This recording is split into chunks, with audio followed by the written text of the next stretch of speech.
Madame Olive Lembe Kabila, vous êtes la première dame de la République démocratique du Congo.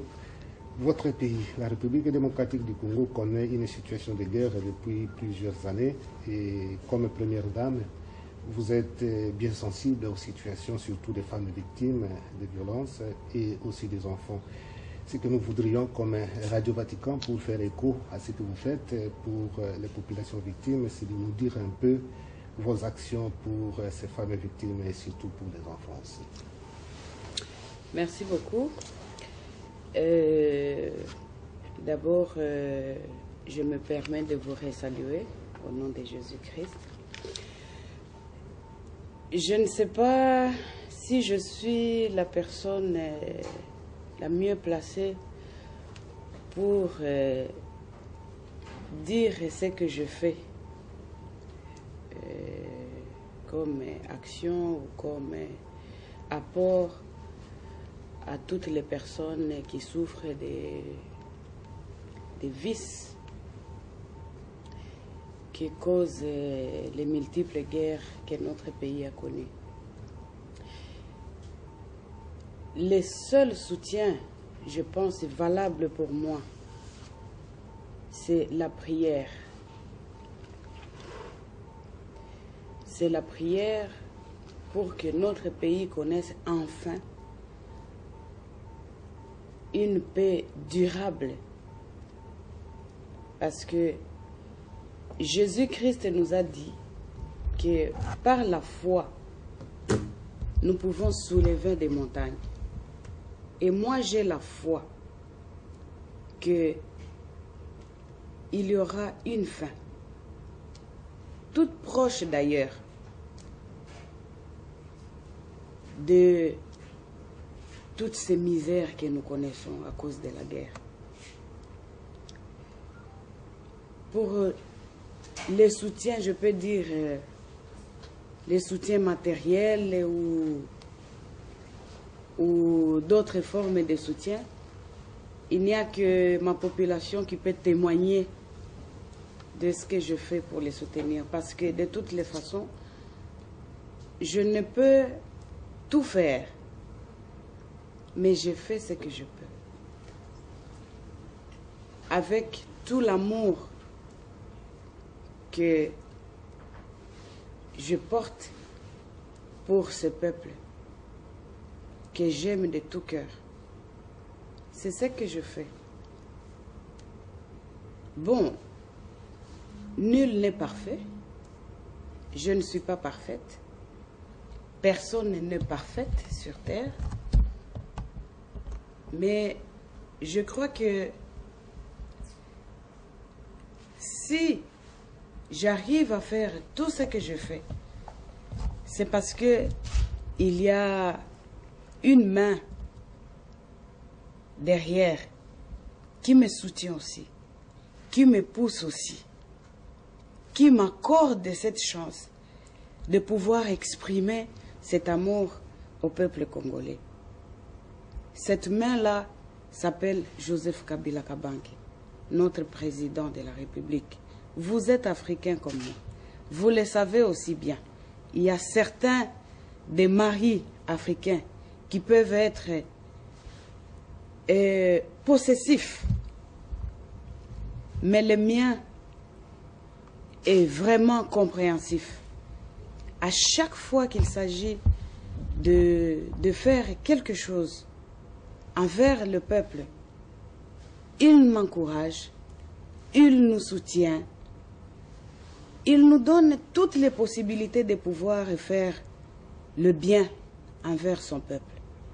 Et donc je profite de votre micro, ici, à Rome, où se trouve notre siège à nous, chrétiens catholiques, de les remercier pour tout ce qu'il fait pour nous, peuple congolais. Donc voilà un peu le sens que je peux donner à cette question-là que vous venez de me poser. Oui, votre réponse me pousse quand même, avant de passer à la deuxième question, puisque vous avez dit quelque chose d'intéressant, de dire que comme première dame, vous poussiez aussi faire cet appel aux autres hommes de pousser leurs épouses à faire du bien, à être utiles pour la société. Bien sûr, parce que quand moi je pense, c'est un appel d'ailleurs que je profite de lancer à tous les hommes, particulièrement africains, et aussi du monde, d'être un tout petit peu, comment dirais-je, d'être un peu ouvert, un peu plus ouvert avec la femme. Parce que c'est mieux de travailler en partenariat, en collaboration, au lieu que ce soit comme un jeu de cache-cache. Parce que vous savez, même avec un enfant, quand vous ne lui donnez pas une ouverture d'esprit, l'enfant va jouer au jeu de cache-cache avec vous. Et cela ne permet pas d'avancer ou de le guider par rapport à son éducation pour son bien-être à venir. N'est-ce pas? Et donc c'est un peu la même chose. Si on pouvait avoir un peu plus de soutien de la part de nos maris, je pense qu'il y a beaucoup de choses qui peuvent être faites si seulement nous avons des hommes comme les miens. Madame Olive, et une question particulière, puisque vous êtes venue à Rome pour rencontrer le pape, c'est par votre foi. Je voudrais savoir quelle place a la foi dans votre vie, quelle influence votre foi a sur vous comme première dame pour mener vos actions. La place donc de votre foi dans votre vie de première dame. Je pense que la foi occupe la première place dans ma vie. Parce que si Dieu ne nous donne pas vie, si Dieu ne nous accorde pas une bonne santé, comment voulez-vous même que l'on puisse travailler comme on le fait? Et d'ailleurs, c'est par la foi que tout est possible. La parole dans la Bible nous dit, ou soit Jésus-Christ nous a dit, par la foi, vous pouvez déplacer des montagnes.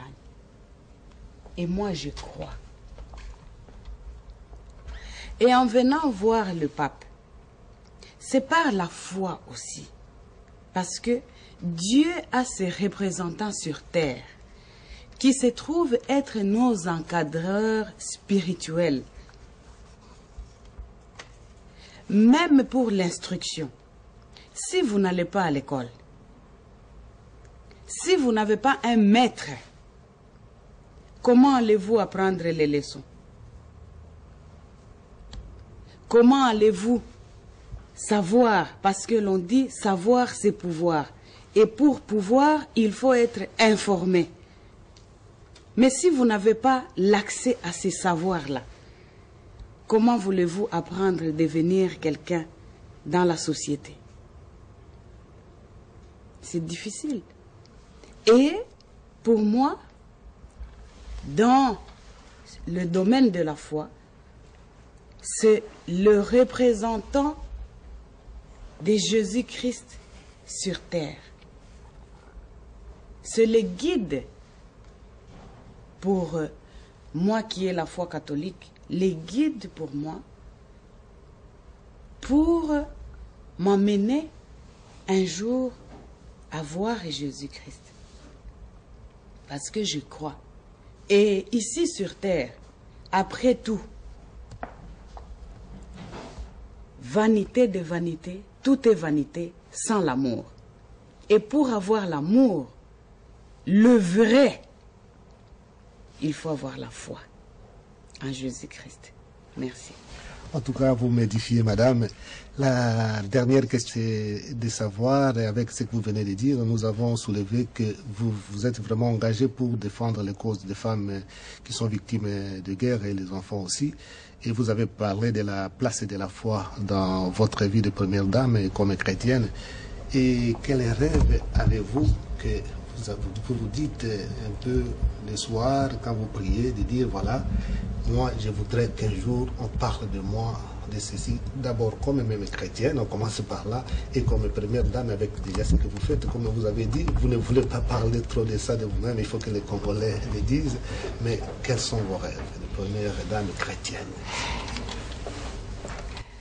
Mes rêves, tout d'abord, sont celle de pouvoir un jour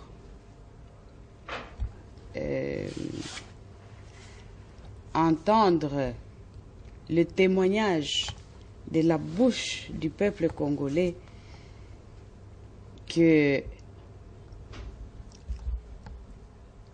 par mes actions, par le travail, au travers les preuves de vie familiale,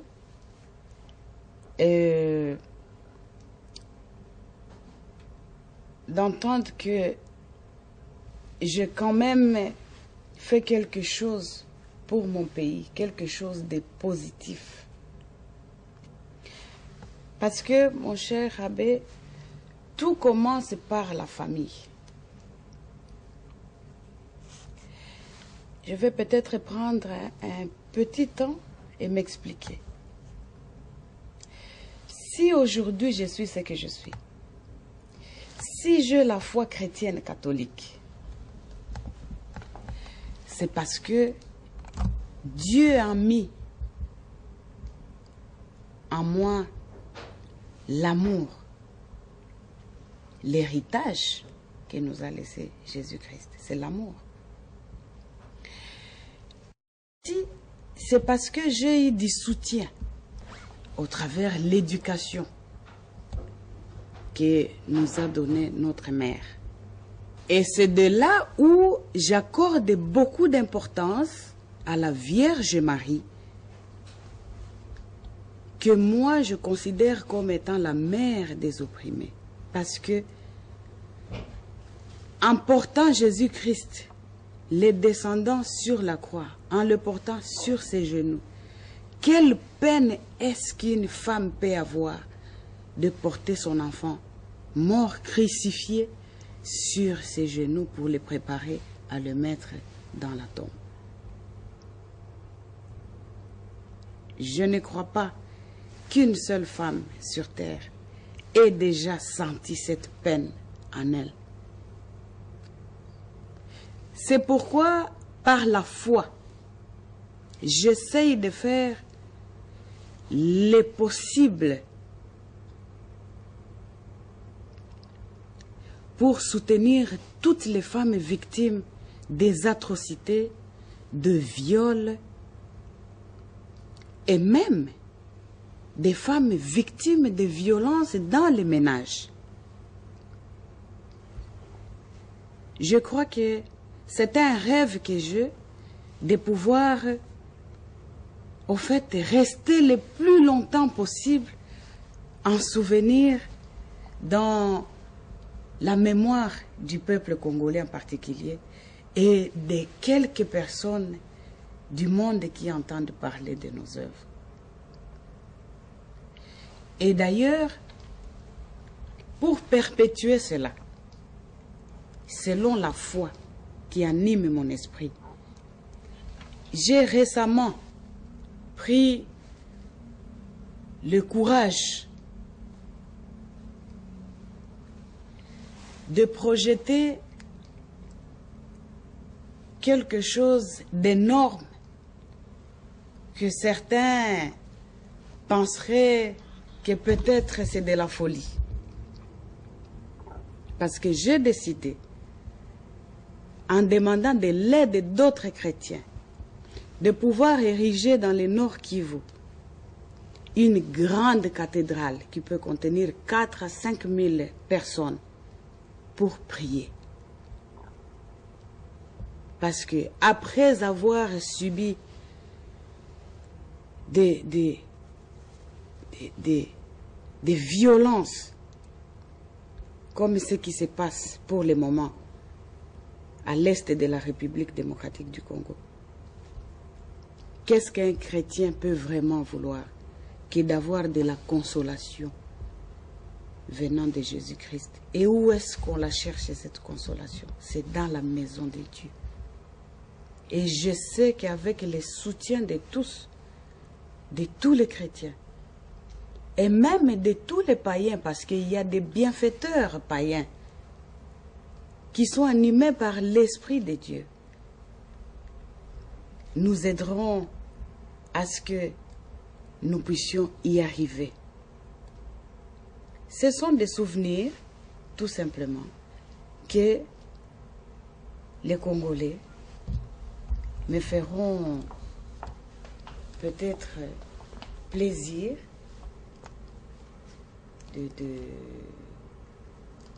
de garder dans leur mémoire.